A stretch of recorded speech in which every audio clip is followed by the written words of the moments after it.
We got massive fires in Washington State and very high winds. What's interesting is it's not that warm. It's only like 75 degrees, but the bees are clustering around the hive. They're staying out of the way.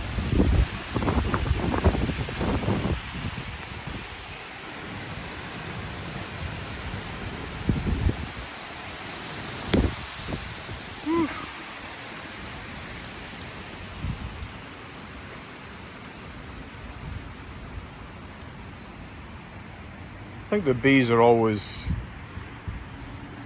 going to tell us that something's up if you watch them carefully enough.